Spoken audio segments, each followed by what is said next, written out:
item 9 on the agenda, which is 11 Great Leylands, erection of one 3-bedroom dwelling house. Thank you, Chair.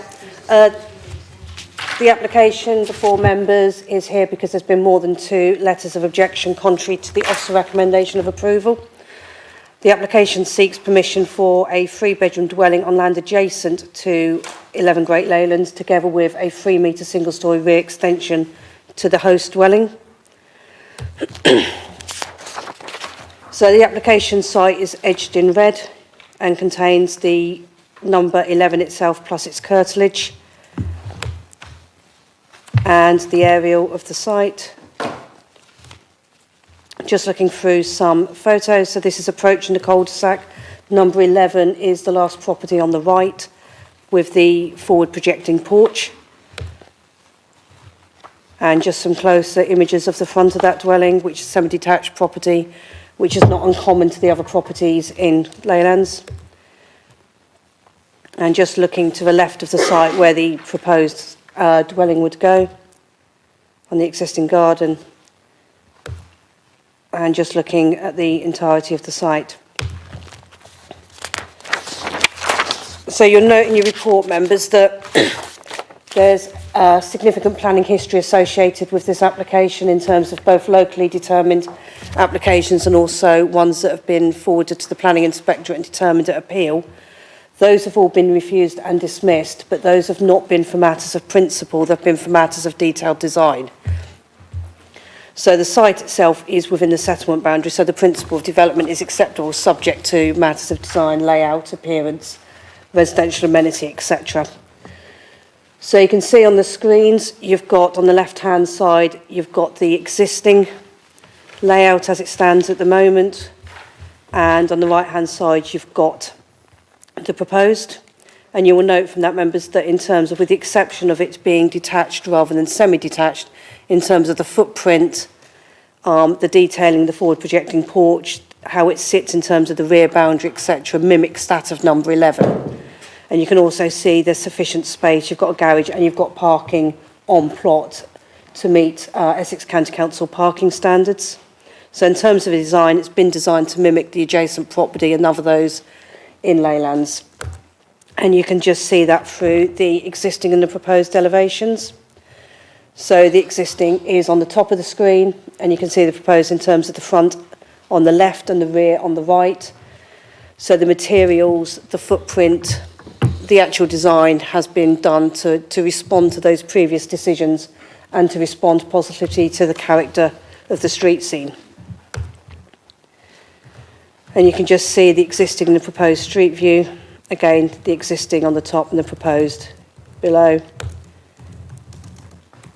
And the existing and the ground floor plan. So the existing is on the right-hand side. You can see slightly on there, the area edged in red is the existing, and you can see the extension edged in blue on the right-hand picture. You can just see where the single-storey extension will go, and you can see how that aligns with the rear boundary of the property of the proposed dwelling. And you can also see that there's sufficient garden space to meet the functional requirements of both the host dwelling and that's proposed. The main issues are as listed in your report. So the site is within the settlement boundary where there's presumption in favour of residential development. The prevailing character is one of residential, and this would be a harmonious addition to the streets in terms of the principle, and it would be a compatible use. Being a garden space to an existing residential property, it's considered brownfield land, and paragraph 70 of the MPPF supports the reuse of brownfield sites within settlement boundaries. And the principle of the scheme and the amended scheme has been designed to overcome those previous decisions at appeal and locally determined in terms of the design and character. And as I say there, in terms of the scale and form, it matches number 11. The materials are designed to match. You've got the open frontage, which is reflective across the street scene. And although it's detached rather than semi-detached, that was not a reason for any of those previous decisions being refused. It was purely the real detail in terms of how it was designed. As I say, parking highways, the policy requirement is for 2 on-plot spaces, and that is achieved through the scheme. So in terms of the highway standards, it's met, and there's no objection in terms of impact on the highway network. And in terms of residential amenity, it's acceptable in terms of overlooking amenity space, access to light, and therefore complies with policy PL2 of the local plan.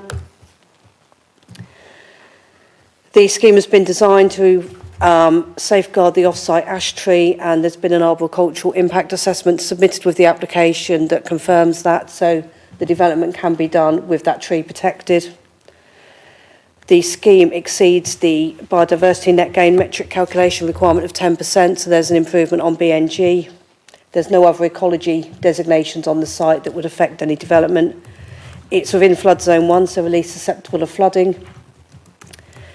There's conditions proposed with regards to energy and sustainability, and in accordance with the infrastructure development plan and policies in our local plan on infrastructure, there is a requirement for a contribution towards a sustainable transport corridor, as is being requested for all additional dwellings within Harlow.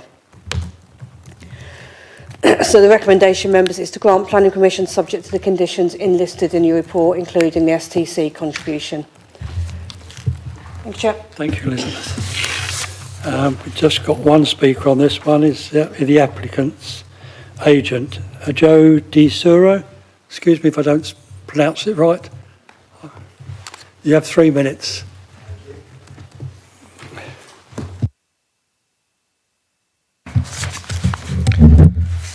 Good evening, ladies and gentlemen. 11 Great Leylands is a substantial plot at 835 square metres located at the end of the cul-de-sac. The proposal will deliver a new dwelling on the private garden land adjacent to the existing dwelling house. The proposal optimises land use whilst providing parking, landscaping, amenity space for the occupant to enjoy. The existing 2-storey semi-detached house has a detached single-storey side garage and a carport to the side, along with considerable sized garden and hard standing area. Both the existing and proposed dwellings will have ample rear gardens at 210 square metres and 305 square metres. The rear gardens will be mostly laid to lawn, and a high quality soft landscaping is proposed. This also includes bee and wildlife friendly planting.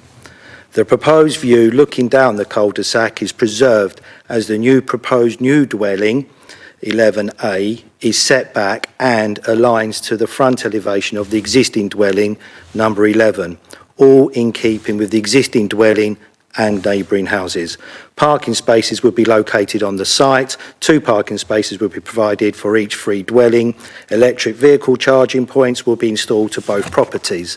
The new dwelling will help achieve the council targets to provide new homes in the district. The proposed plans will deliver the best development for this substantial underused plot size. This planning application follows the pre-application advice from the council.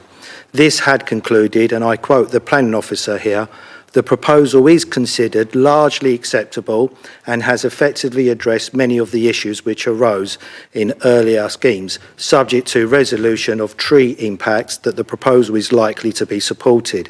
In light of this, the proposal was redesigned to resolve the tree impacts, thus avoiding the need for the house foundations near the tree along the footpath at the back of Purford Green. To stress, no trees will be removed or impacted by the proposed development. The proposal optimises the land use while providing landscape and amenity space for the occupants to enjoy. The proposed development will contribute to keeping the character for the future function of the area. The provision of the dwelling would make a social contribution to the deficient housing land supply in an area that is highly accessible to local facilities, including schools, wider amenity areas and the public transport. To conclude, the proposal would achieve sustainable development and is in keeping with the character and the appearance of the area. As you have heard, the plan officers considered the proposal to be acceptable and it complies with council development policies, and they recommend the committee to grant permission. We trust the committee agrees with the council's recommendation and also provides their approval for this application. Thank you very much for your time. Well timed. Thank you very much indeed. Members, questions and clarifications? Yes. Councillor Morrison. Thank you. Thank you very much. So this application is for the construction of a detached house and for the extension to the existing house. It will necessitate the removal of a light standard. Is that correct? Have I read that correctly? And if I have, here's hoping I have, will that cause a delay? Because we don't have any direct control over. Maybe there is no need for that. You could maybe reassure me. I'm sure I've read that. Light standard, sorry, can you clarify? Light standard? No. There's no street lights to the front of the property, if that's what you're referring to, yeah. It's right on the border. It's right on the...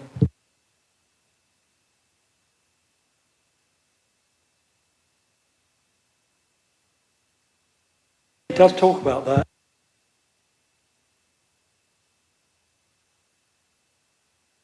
It doesn't need to be removed. I don't, that would be outside of planning in terms of whether they needed to or not. That would be separate. So there,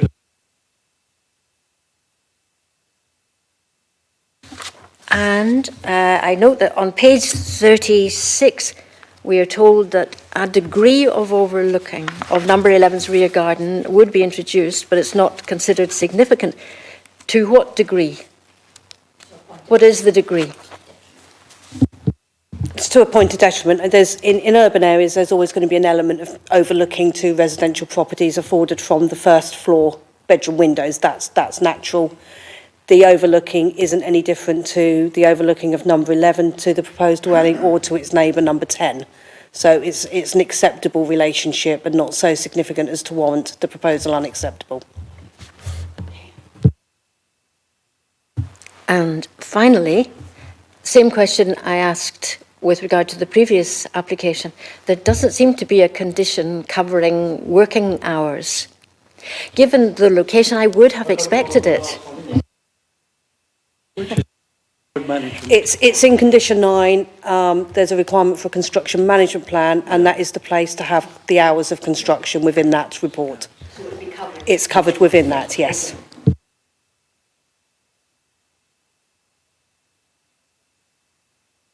any more questions? Councillor Saggers.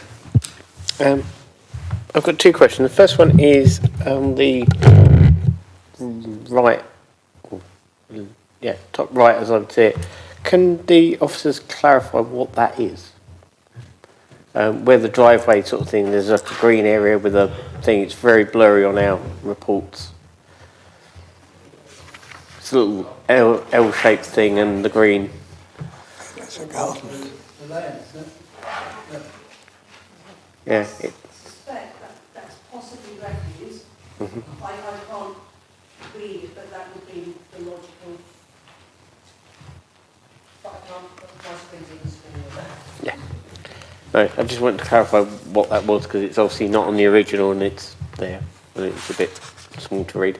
And lastly, the two grey things behind the rear extensions to both things, I'm assuming they're sort of sheds of some Yes. concrete shed type things.